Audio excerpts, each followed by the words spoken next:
Are we ready?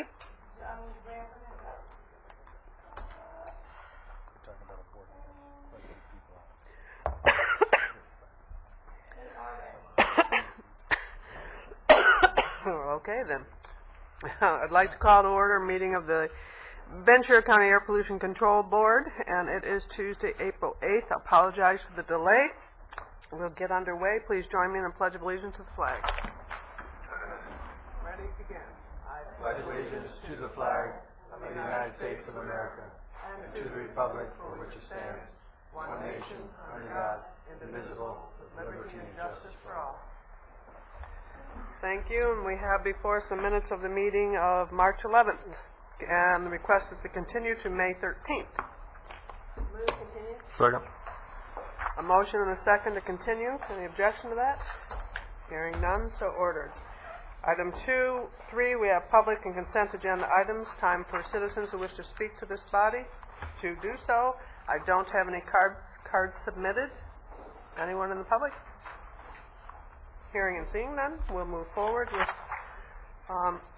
item 4, board comments by board members on matters they deem appropriate. Yes. I have a bill that I would like to pass down both in the Senate and in the House by Boxer and Feinstein to look at reducing marine vessel emissions. And I would like our board to take a position on it in favor of the bills. I don't know what the time frame is. Yeah, these are both for you.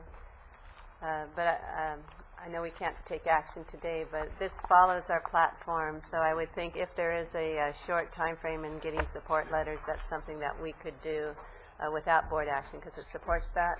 And if we do have the time, that we bring it back. Okay, so again, not anything we can take action on. We could certainly agenda it for the next meeting. If you'd like to speak to that, Mr. Villegas, as to whether we can agenda it for the next meeting. Under the legislative platform, since it would be consistent, Right. we could support it prior to the next meeting, and we actually have supported the Boxer-Feinstein bill. Okay. I believe it was last year we took a position of support and provided letters to the appropriate committee and, of course, Senators Boxer and Feinstein.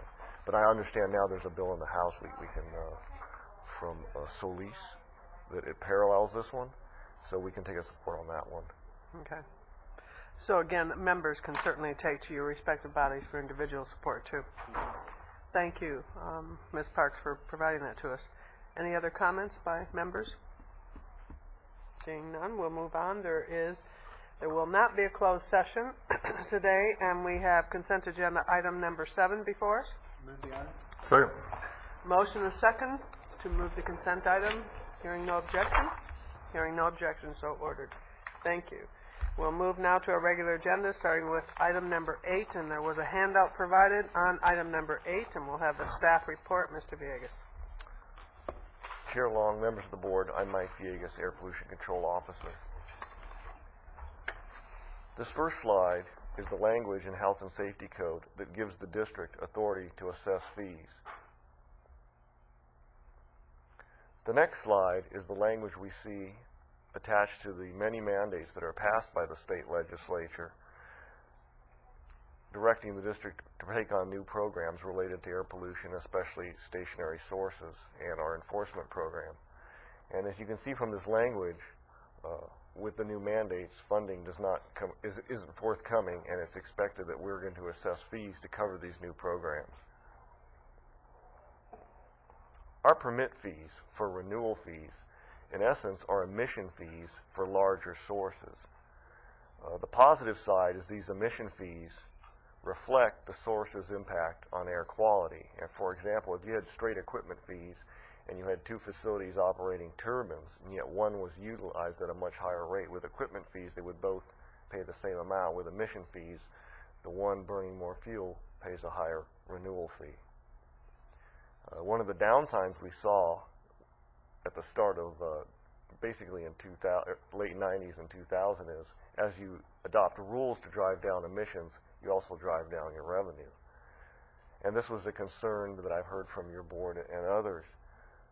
The one thing, though, and I guess it's a positive, is we've done such a good job of driving these emissions down from the permitted stationary sources that we regulate that basically they're becoming stable, and we've basically hit the floor as far as driving down emissions from permitted sources. And this next slide shows that. When you look at the purple, the NOx, you can see back at about 8,000 tons per year in the early 90s. You see that significant drop? That was Rule 59 for the power plants, coupled with our rule for turbines, and then the rules for the internal combustion engines that affected the oil fields. And you saw a dramatic drop there in the 97 time frame. When you look at ROC, which is kind of the flesh tone colored line, you're seeing drops there, and that was the drops you see there at about 97 also are where we went into the oil fields and all our rules related to leaks, better tanks, and then also our coating rules. But as you can see, both of those lines have basically leveled out. When you look at the one all the way at the top, it's sulfur oxides, and this one's telling. That big drop you see in the 2000 and then 2001 time frame that's when Southern California Edison took the ability to burn fuel oil off of their permit. And since fuel oil contains sulfur and natural gas does not, you can see this remarkable drop. The other thing that happened there is when you look at the yellow line, that's also the effect you saw on particulate matter there, because fuel oil emits substantially more particulate than natural gas. But as you can see, we have driven permitted emissions about as low as they're going to go, and we come forward to your board with the rules, as we're going to in the next two items. They're going to make some minor reductions, but you have to remember that as you see these new industries move into the county, and most of them are clean, light manufacturing, pharmaceuticals. We're seeing it's starting to become kind of a niche for some musical instrument manufacturing in Oxnard. And as fast as we put them down, small sources move in and the emissions creep up. But basically, it's flat. And I want to, it's not a panic time from the air quality standpoint.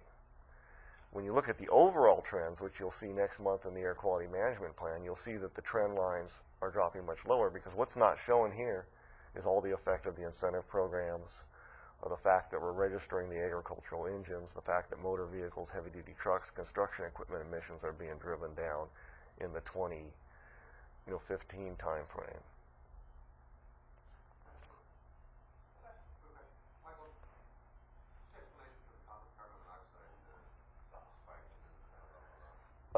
What happened when Edison went and put on controls and decided to burn more natural gas, right there you see when the NOx went down and the CO went up. Actually, natural gas will emit more carbon dioxide than fuel oil. And the issue, it's really not a disbenefit. In Ventura County, our carbon monoxide levels are so low, the EPA looked at them after about 20 years of monitoring and basically told us to stop monitoring for it. They actually came out as part of that and generating carbon monoxide is a motor vehicle issue, and it's generally an issue at a very busy intersection. And generally it happens in cities such as Denver, where they get inversions in the winter and they burn oxygenated gas, or in some place like New York, where you have a very busy intersection with very tall buildings.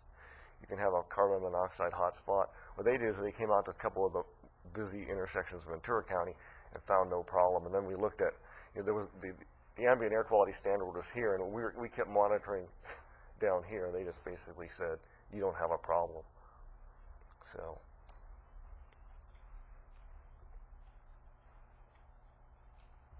So really, when you look at our permitted fees, it's really a hybrid program. The fees are based on emissions for the larger sources, but a minimum fee for sources 5 tons per year and less is paid by 870 of the 1,370 facilities we actually have on permit. So the majority of facilities actually pay a minimum fee, and you can think of these as an equipment fee or whatever you want, but it really doesn't vary with emissions. One of the other things that have been suggested to us is, why don't you charge these facilities based on the total hourly cost of the district? And if you look at small businesses, I think if we did that, their fees would dramatically increase to a point where it would be too much of a burden on them. But we do, when we process permits, we do charge on an hourly rate. We also have additional fees for facilities that require numerous source tests in going out to observe those. If we go out to observe the source tests or we're reviewing those source test results, we charge an additional fee for the sources that are complex. These fees we collect from stationary sources obviously need to cover permitting and source testing, but they also need to cover our inspection and enforcement program. In developing an air quality management plan, they cover our planning efforts, our strategy developments, which is the new control measures, and our emission inventory. They also cover a portion of our air quality monitoring network. We use motor vehicle fees that we receive to cover for about 52% of the emissions that motor vehicles are responsible for in that monitoring network, but the rest is covered with permit fees and federal grant. It also covers our efforts in rule development and overhead, and one thing on overhead is, since we've reduced the number of management staff, we've definitely pushed that cost down. The proposal before your board would be an 8% increase effective the start of the next fiscal year. For the sources paying the minimum, it would be an annual increase of $38, and it would be $148,000 in additional revenue for the district. I think this next slide is quite telling. If you went back to look at the renewal fees collected in fiscal year 90-91, you can see we were just under $2.5 million. Even with the proposed fee increase, for next fiscal year, we'd collect approximately $2 million. So in actuality, the regulated community, the permitted facilities, are paying less than they did in fiscal year 90-91. And if you adjust that 90-91 for inflation, you can see it's actually quite dramatic. That's all I have, and I'll be happy to answer questions. Other questions? Okay, I have a question. So your fees are basically we're imposing fees to cover our costs, right? That's correct. It's a way. It's the mandate. Then you got to find a way to pay for Cover the the mandate. cost. You got to charge these businesses.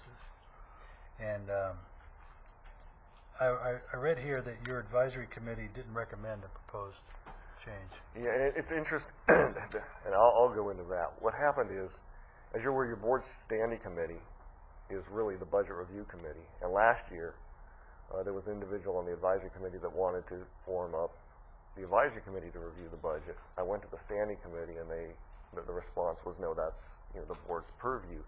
There were actually people on the advisory committee who thought we should be adding staff while I was cutting staff due to the budget deficit. And when we came back this year, the basic premise that I heard was that since this is strictly a policy call, we're not changing the verbiage in the rule, we're just changing the fee rate. They felt they weren't the appropriate reviewing body for that policy decision. Okay. On the other side of this, it sounds like you've done a great job at reducing what I guess has been asked to be reduced, right? These pollutants. As you reduce and you find less to do, your staff shrinks because less work to do? To a degree. We've done that. We're certainly, when you look at our rural development staff, we're probably down to, we used to have 5 engineers developing the rules in the 90s when you saw the dramatic reductions. Once we adopted all the rules, we're down to about, I'd say 1.5, maybe 1.25 FTE working on rules, because those 2 staff people also cover source testing, incentive programs, special projects, etc. So yes, we are shrinking. On the other hand, we have more facilities on permits, so we have not reduced any on our compliance side, and that's, to me, that's a critical component of the district. Right now, there's some advocacy groups on the environmental side in Sacramento, basically going around telling a story that districts don't adequately enforce their rules. And they look at situations where, look at this refinery has continual, especially in the Bay Area and the South Coast, they see this refinery has continual violations. Well, you could send an inspector into any refinery, the best maintained refinery in the world, and they could find a violation on any single day because there's so many components that could potentially leak. And I think if for us to do a job that's going to pass muster with the state legislature and our oversight agencies, we need to maintain that compliance effort where it's at right now. Right. Well, I think compliance is good. It's just, I have a hard time raising fees on people when they've done what you've asked them to do and reduce what they've done. But because we've we've done such a good job, but we've got to raise fees in order to pay for ourselves. I mean, on the compliance side, if they're required to have compliance, I mean, I'd rather, we're coming out there, we have to do this by law, then we charge you to come out and do it. But just the permit fee to have a permit is a difficult one. And it is. And when you look at on our permit side, we used to have we've cut at least 2 permit engineers. And I mean, that's off the top of my head looking back. One of the things you hear the support from the regulated community for our district on the fee increases is they like the timely service they receive with permits. They also like the fair treatment. We have nearly 1,400 facilities on permits. We have 3 permit engineers and a supervising engineer over them, and we're handling those permits. And you know, there's significant modifications are constantly coming up. So I think we're lean on that side, and we do an excellent job because we have very experienced staff. And they've all, I think, at least have 10 years experience in it. We're able to keep our costs down on that front. So the cost of, you're talking about the original permit you get as original permit? Yes. Yeah. And then when say a facility comes in and says, I need to add additional fuel into my boiler, I need to add a new boiler, I'm going to add a new coating line, a new vapor degreaser, we Right. modify those permits. Well, I mean, to me, if I'm a business and I've got to go in and do something, I don't mind paying to do it. But once I've done something, and I've hopefully done a good job, I would hate to have those fees increased. And it would be easier, I would think, to have the people that are asking for something new say, you got to cover our costs in order for us to give you that. And we handle that on the permit processing side, but unfortunately these fees have to basically provide for the district to develop an air quality management plan, etc. And the state continues to pass additional mandates. They want more information on all our notices of violation.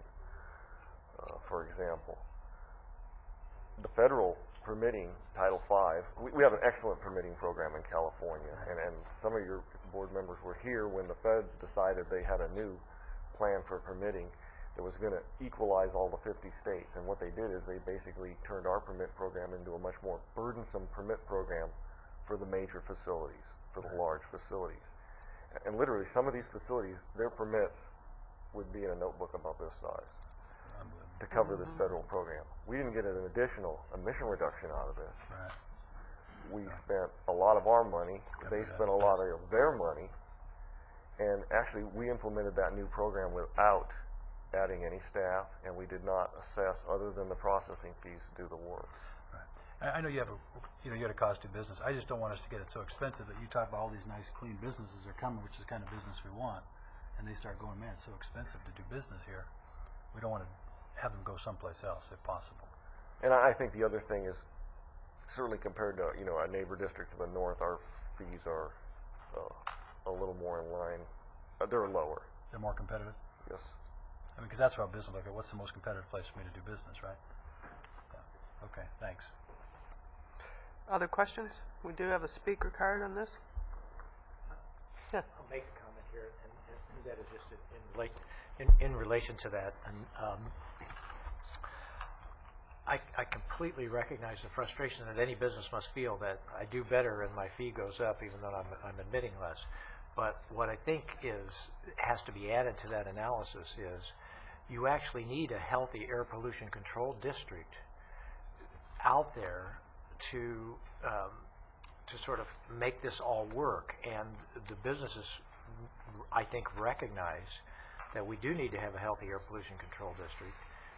And even if their admissions are going down, they know we still have to continue to fund that, which is why businesses have generally been supportive and have not been, not been causing lots of problems. And then when you combine that with the fact that our neighboring agencies are not doing better than us on fees, I mean they're going faster, I think.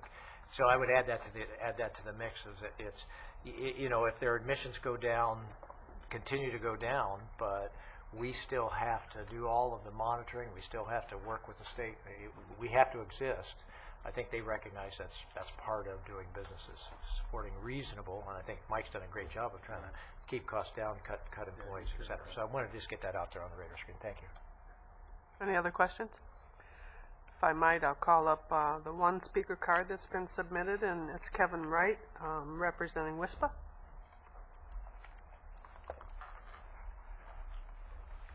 Thank you for being here. Good morning. Madam Chair, members of your board, my name is Kevin Wright. I'm the Air Quality Manager for Entrix. Entrix provides air quality consulting and regulatory and technical expertise for WISPA, the Western States Petroleum Association.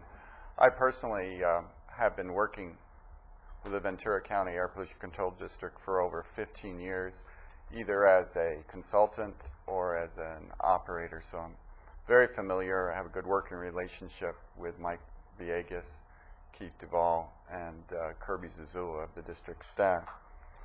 Bob Poole, the WISPA's coastal coordinator, could not be here today. He was had to go to a meeting in Los Angeles, so he asked me to provide WISPA's comments on his behalf.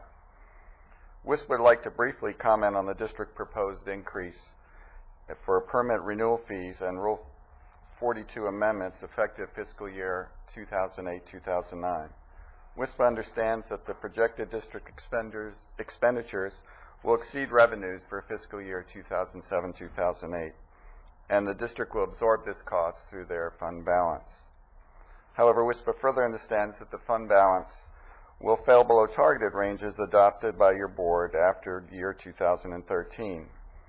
This situation arises from the requirement for higher contributions to the county retirement fund, reductions in federal grant funding, and no expectations for increases in state funding due to the current fiscal crisis. Therefore, today your board is considering a proposal by staff for an 8% increase in annual permit renewal fees, and according to staff will help stabilize the district's fund balance in the future.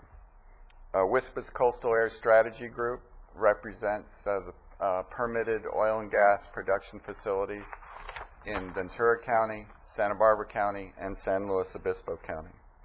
We have discussed the proposed fee increase with our member companies, and upon consideration of this proposed fee increase, there was no opposition raised by our member companies to this proposed fee increase.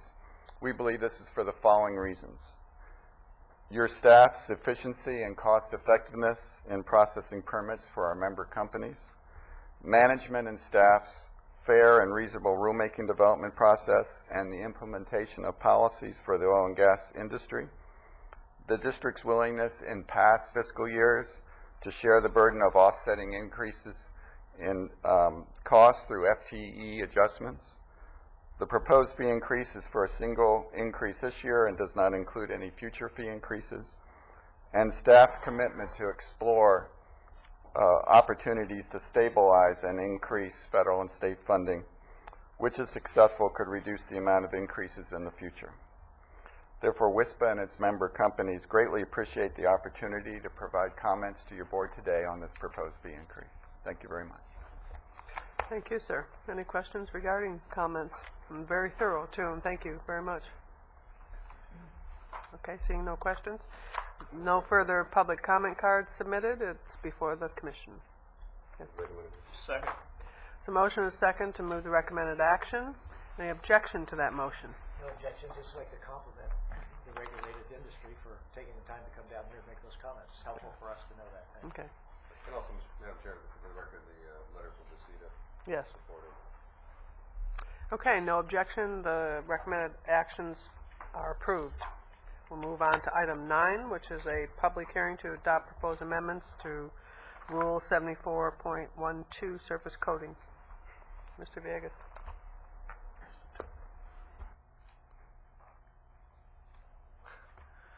This is a rule that's been on the books since 1985, and it deals with gasoline, diesel, and jet fuel that is leaked into soil, generally from a leaking underground storage tank or associated piping. Oh my God. Okay, got ahead of myself. This one's been on the rule since 1985. This rule deals with metal parts and products coatings. And the reason we're here today is under state law, the district needs to implement all feasible measures. And under the California Cleaner Act that was adopted in 1988, they set up a program where you were supposed to reduce your emissions by 5% on average per year over a 3-year period. But the legislature also realized in most districts we were moving forward on rulemaking at a very expeditious pace, and they realized that in the future this would not, you could not keep that pace of reductions, the percentage going, and they realized that. So they said if you can't meet it, then what you do is your rule book on a triennial basis is reviewed to make sure that it's meeting all feasible measures. The State Air Resources Board provides us with guidance. What they do is review all the district rules, and they give us basically tables to make sure that we're meeting the most stringent standards in California. And I just want to point that out because we're going to be discussing something very similar with our AQMP next year. The Federal Cleaner Act does not give you an out if you can't meet the percentage reduction targets.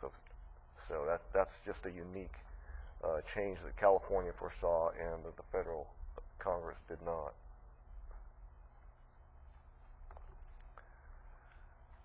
What we're proposing today is to reduce some of the solvent cleaning limits, basically lower ROC content in the solvents used to clean up, and reducing in a couple categories the ROC limits and removing a laboratory furniture limit. What we found is there's one laboratory furniture operation in Ventura County, and they're already using coatings that meet the general limits, so they're not going to need that special category, which used to be set higher.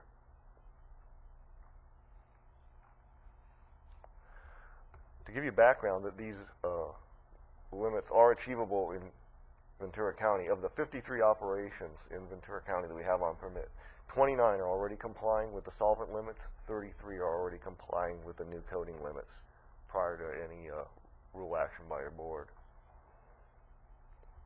On the emission reduction side, it's a minor reduction, 6.6 tons per year. Looking at the cost effectiveness, maximum of $6,500 per ton of ROC reduced on the solvent side, and just over $15,000 per ton on the coating side. Your board, I believe it was in 1989, set cost effectiveness limits of $18,000 per ton on an annualized basis. So this comes under those limits, and it is cost effectiveness. Lastly, we have received no negative comments from the regulated community, and this was unanimously recommended by the advisory committee. And I'll be happy to answer questions. Questions? You said there's, I think it was 29 and 33 on that slide, a couple slides. Yes. People already complying. Yes. So it's not difficult for these other businesses to comply? No, at our workshop, we had some folks there from the industry and some of the solvent and coating suppliers, and then they were basically very confident that this was going to be achievable. It's already been implemented in the South Coast District. So, Do we give them a certain amount of time to make yes, that we happen? do. Okay. The rule does not. There's a. Is it a 90-day on this one? 90 days from adoption. And also, one of the things we do by policy is we will send out a compliance advisory letting you know the rule is adopted, here's the new date. And our inspectors on that first day will not go out and issue you an NOV. If you're over, you're probably going to get a notice to comply. I mean, we phase in our enforcement on this because we realize sometimes people Well, don't as get long as it's reasonable for them to Absolutely. comply, and that's great. We don't want to put anybody out of business. But that's good. Absolutely. Thanks. To That's all I complete have. staff report? Okay. Any further questions? We don't have cards submitted on this item, so it's before the commission. Second? Motion is second for approval. Any objection? Hearing none. Recommendations are approved. Thank you. Then item 10, we'll move to that. It too is a public hearing to adopt proposed amendments to Rule 74.29. Mr. Villegas. Okay, now I'm on the right rule. And this is the rule that regulates leaking gasoline, diesel, and jet fuel from storage tanks into soil. And basically, when we first adopted it, we codified our policies dealing with soil aeration, soil cleanup, and soil removable. And once again, this is another rule where we're coming up to speed on the all feasible measures requirements. We're adding some specific new requirements for handling soil that's excavated, making sure that it's tarped properly, checking the level of contaminants in the soil, and then making sure that it's handled properly as it's moved around the site and then transported off-site or treated right on-site. We modified some of the aeration exemptions are dropping to be consistent with both the Bay Area and the South Coast districts, and we're just standardizing and clarifying some language. This one actually gets a fairly good chunk of ROC in our county. We're seeing about 36 sites per year where soil contamination occurs.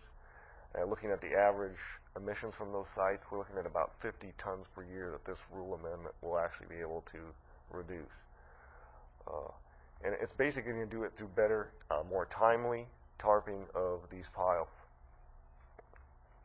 And the annualized cost for all the facilities in the county about $70,000, so the cost effectiveness works out quite well at $1,400 per ton reduced, which is well below the threshold set by your board. Question? It looks like then it's pretty rare for this stuff to leak, and we've done a pretty good job with all the rules. And Well, actually what's happened is we went through a real heavy phase with leaking tanks, and now environmental health here, they had a leaking underground storage tank and leaking underground fuel tank program now. And basically now what's being installed is double wall tanks. They're adding in, there's a monitor that goes into the soil so they can detect if there's a gasoline leak. And the station owner then has the data that something's going wrong earlier than later. Because what used to happen in the past is they would say it's time to replace that tank, and then they found out they had a major leak and they really had a large cleanup on their hands. But it's the whole situation has improved dramatically with the double wall tanks. that's wonderful. That's great. Good.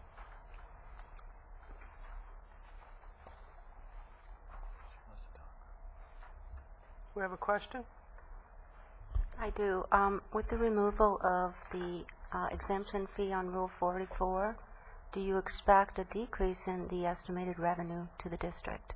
Absolutely not, because it was actually an exemption for small soil contaminated sites that were further than 1,000 feet from a school, and actually the exemption was never used in the past decade, so we're not expecting any decrease. That's why we're appealing it. Anything further on the staff report? That's all Any I have. questions, further questions? I have a couple regarding the exemptions for contaminated soil to be moved. And I'm just wondering, I'm seeing that on attachment 7, page 3C, exemptions, for example, it doesn't apply to soil that was contaminated by a leaking storage tank in an agricultural operation. Is that because that is handled by the Ag Commissioner's office, or is it just exempt? This is a permit exemption rule, and we don't currently have authority to permit those tanks at the egg facility. So there's no permit currently required? For that facility, no. Okay, so I'm just wondering if anything that we've added to this, like C2B also talks about loading transport activities performed for the sole purpose of complying with state laws. I just want to make sure that what we're exempting here doesn't exempt from other laws that may be a requirement. Actually, when you look at these, there was just clarifying language. In B, there's no change in the actual intent. Same thing with C. And we're actually tightening the exemption in D and E. Okay, and I guess, and just because I haven't seen this rule before, I'm just wondering if it is, if this kind of activity is exempt from the California State Health and Safety Codes, or, whether these exemptions that we allow for, I don't know, already allow for, obviously. I'm just wondering if they are covered by another entity, but. Actually, no. What we're doing is basically we're saying with some of these changes, D&E are the significant ones, is we're saying before you could have 10 cubic yards of soil that was contaminated and you are exempt from permit. Now you can have no more than 1 cubic yard, which is where the South Coast went. And the other hand, before in E you were allowed to, it didn't apply to a spilt of a barrel of fuel. Now it's only a 5-gallon exemption. So we're actually making, the rules in essence are becoming more stringent. And the same would be for F, 2F. If it's used for daily cover, That's right, and then that one's, like I said, that's a clarification again. pardon? That's just a language change. There's no change in intent in it. Right, I understand that, and I just go back to saying this is the first time I've really looked at this rule, so I was wondering if it was already under the jurisdiction of another agency, or if this is actually the exemption that's given. Actually, this one we're coordinating with Regional Water on that, and we're just making sure that if Regional Water says it's okay for you to use it as landfill cover, we're going to be okay with it also. So it may be covered by another agency's jurisdiction. It's possible. All right, thank you. Okay. Other questions? Good questions. We don't have a request to speak on this publicly. It's before the commission. It's a pleasure. I'll move the item. Motion and a second. Any objection to the motion? Hearing none, recommendations are adopted. Item 11, our proposed Carl Moyer Program and Agricultural Assistance Program. Good morning. Good morning, Chair Long, board members. I'm Chris Frank, supervising air quality engineer. We're recommending that you approve grants totaling just over $423,000 to help pay for 31 new diesel engines to repower irrigation pumps. The new engines are about 80% cleaner and 10% more efficient. Ozone precursors would be reduced by 27 tons per year, diesel particulate matter by 1 ton per year, and greenhouse gas by 233 tons per year. The old engines will be destroyed to permanently eliminate the emissions, and your approval authorizes the Air Pollution Control Officer to sign the grants and make minor administrative changes if necessary. And we're continuing to accept applications for agricultural assistance grants. I'd be glad to answer any questions. Questions? Silent group. Don't have any cards submitted on this item. Motion and a second. Any objection? Hearing none, the recommended action is approved. Thank you, Mr. Frank. Item 12, we're back to New Source Review Rule Annual Report. Mr. Villegas. New Source Review is the program that's used to mitigate new and modified facilities in Ventura County. The program requires new and modified facilities to install best available control technology. In addition, larger sources over 5 tons per year are required to obtain emission reduction credits to offset any emission increase. Attachment 1 of the board letter is our 6th annual NSR report pursuant to Rule 2611. And Rule 2611 was adopted by your board to set up an equivalency program because in California, for many years, we had a banking system running, and then the feds have decided that they had a policy that applied to this that was quite different from how all the California districts were implementing it. Basically, under our program, which is consistent with many of the other districts in California, when you come in to bank an emission reduction credit, we make sure that it's surplus, meaning that it's not required by any rule or regulation at the time you bank it, and we discount it at the time we bank it. The positive there is that industry is very certain, and our permit staff is very certain that credits in their bank, the amount we look at, is actually there. Under the federal program, they discount the credit when it actually comes out of the bank. The EPA wants the credit discounted by what's called reasonably available control technology at the time it's used. The districts are more stringent at the time it goes in. We discount to best available control technology. And what happens is, what we do in this analysis is we compare how our rules worked over the past year versus what would occur under the federal program. And once again, we've been able to establish that our rule is at least as stringent and actually slightly more stringent than the federal program. This allows, you have to remember the federal program only applies to major facilities, but this allows major facilities to use the credits in our bank without going through the surplus at time of use test. And this rule 2611 was supported by the regulated community. So I'm pleased to let you know that once again we've demonstrated equivalency. Questions? Move the recommended action. Second? It's a motion and a second to move the recommended action. Any objection to that motion? Hearing none, seeing none. Motion's adopted. Item 13, unaudited financial status report for fiscal year 0708. Well, I have to let your board know this is the last time you're going to see a six-month financial status report where the district's pass-through grants and operating revenue are still commingled, because as your board's aware, you set up the special revenue fund, which is going to make things much cleaner in the next fiscal year.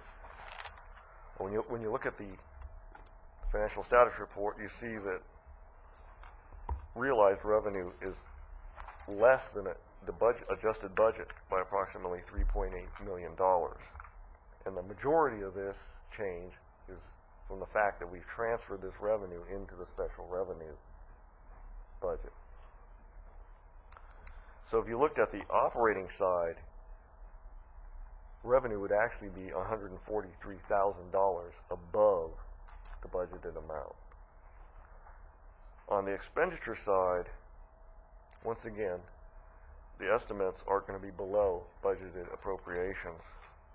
Salaries and benefits would be below by $275,000. Well, that sounds great, but also what happened there is we moved the person running that program into the special revenue account, because the admin money to run the Carl Moyer program, for example, comes with the Carl Moyer program. On the services supply side, when you look at the overall, you see a decrease of approximately $5.9 million, but that's because we've also moved those encumbrances into the special revenue account.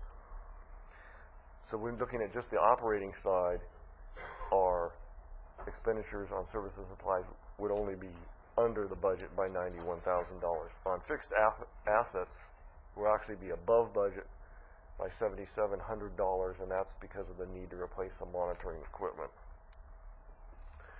We've reviewed the budget, looked for any other places we can make cuts, and we do not believe that we're going to need to transfer any funds from contingencies during the fiscal year. And the projected net cost for the district is going to be approximately projected at $200,000 for the current fiscal year, ending June of this year. And that's all I have. Questions? Madam Chair, just for the record, I am here and not absent because I didn't make a motion on one of the items. Yeah. Absent? Oh.